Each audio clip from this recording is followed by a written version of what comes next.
we just saw, or quite recently saw, It's Love I'm After from 1937. It's yet another thing that's from a play. Yet another one. I think that the best movies from that era are ones that were play first, were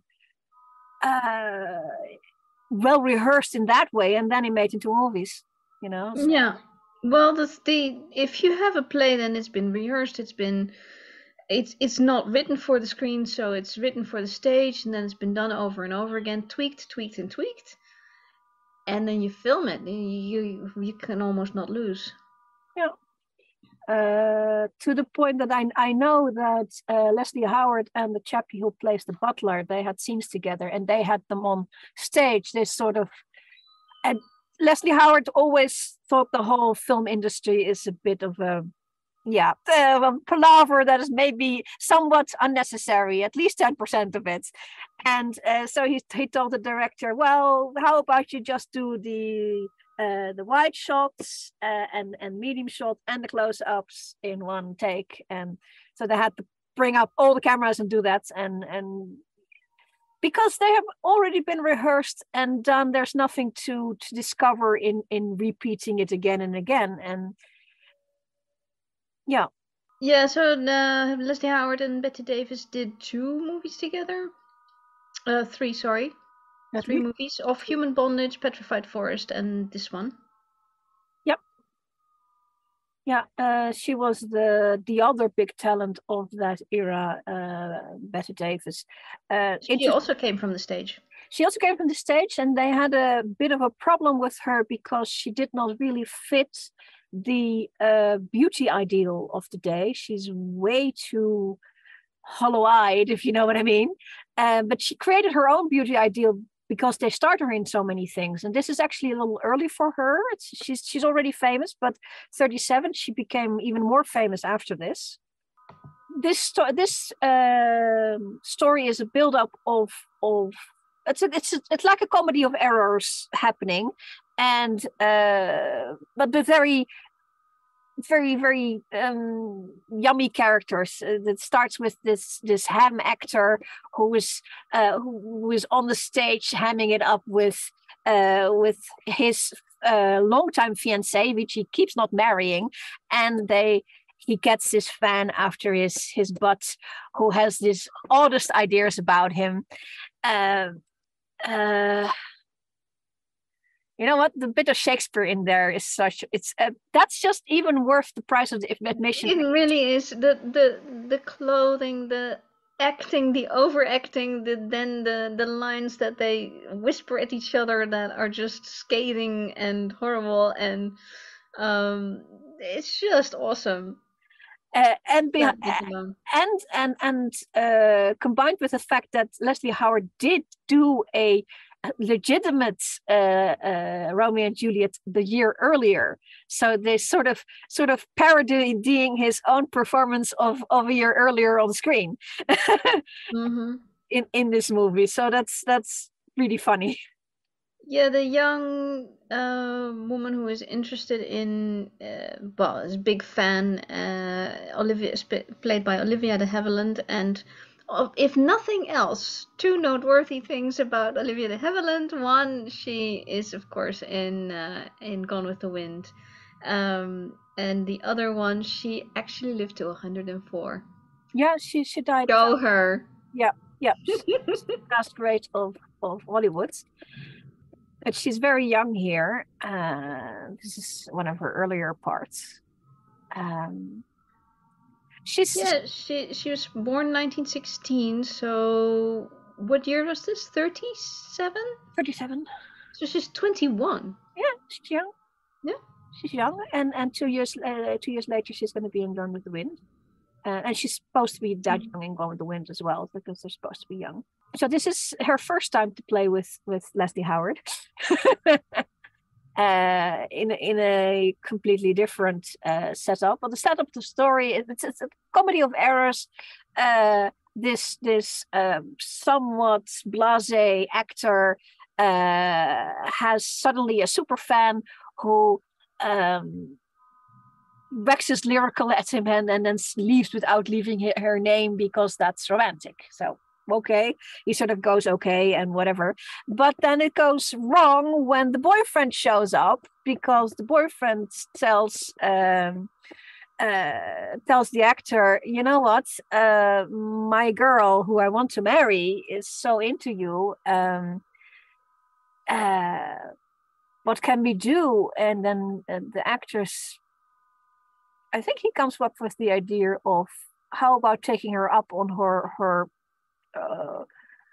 fanishness and coming over for the weekend and just let's just disillusion her. And the actor has a great weekend off in a country house because these people are rich, and in exchange for having a bit of tomfoolery. And that's what this film is about, is a bit of the tomfoolery. Final thoughts. This is a fun movie as a little bit of candy. There's no big anything in it other than a little bit of self-discovery. It's really well acted. It goes snap, snap, snap. It's lots of fun things. I think watching it for the dialogue, for the acting, and for the actors, this is very much, even if we didn't know these actors, they have to be engaging, they have to grab you. And we know these actors because they're so good that they did everything else as well. You know, they're stars. They became stars, or they were stars. But a script like that there's a little too little of actual grabbing in the story. There's nothing heavy in the story. Everything is light. I mean, it was meant to be a movie. 1937 was meant to come out on the weekend, and then people will go to it, eat it like candy, and then go home. It was one of many. That's how they consume movies in them days. It's just like we consume TV now, like we consume reality TV now. Just watch and then had a bit of fun and then go home. And I think that it definitely does that. And still, you didn't waste your time watching it. Yeah, and that's amazing, because you're looking at something that's 80 something years old. It's yeah. The thing is, we should not forget that people were people then. And people wanted to go see good plays. They wanted to have entertainment, and things were actually fast. It wasn't all the slow stuff that you see in the big grand movies, or the silence where you kind of have to take your time to explain scenes with overacting and stuff. This has nothing to do with any of that. It has firmly gotten away from anything that has to do with silent movies. They can tell a story, they can have good lines, they can have interesting characters. The emotional development of the girl is works. I'd say the guy does not have have much development, because he keeps trying the same thing in different ways over and over again. Yeah, but he does get a warning from his girl that he can't keep doing that in the end. Yeah, she sets down the law a little bit more by the end, and the interplay with the butler was also very good. This is a film that stood the test of time, I think. You can just sit down, watch it with the family, watch it as a couple, watch it by yourself, anything. Yeah. But one of the delights that we have is that these were all grand actors of the golden age, and to see them, I can't say in full color because it's not, but to see them in the beautiful black and white. In 37 everything was black and white, so they got the treatment of the day for it. Now you'd have glorious Technicolor and stereophonic sounds and 3D. But even that, it's still in the 50s. They're still struggling with getting good color on the screen.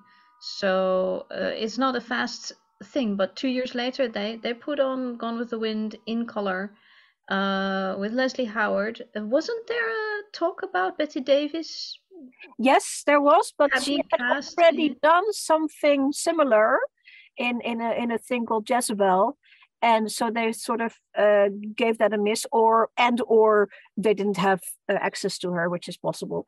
But they sort of decided she'd done it already, and then it would be a remake of Jezebel instead of its own thing. And that's why they were looking for somebody else. But yes, they have Olivia de Havilland and they have Leslie Howard to do half the cast, and you find that back. Mm-hmm. The reception, I'm reading on various sites here, is that at the time, back in those days, this was actually Back in them called, days. back in them days, this was refreshing, impudent fun. And for nowadays, it is just frolic and I mean a rom-com, just simple, Just rom-com. your rom-com standard. Um, we wouldn't know why that it was impudent at all. It's No. just, it's really There's still an understandable pleasant. rom-com. It's a story of the girl being dazzled by this faraway actor, and then the actor showing up, and what happens then. I mean, that's basically an interesting concept. What happens when your idol comes into your life suddenly? Yeah.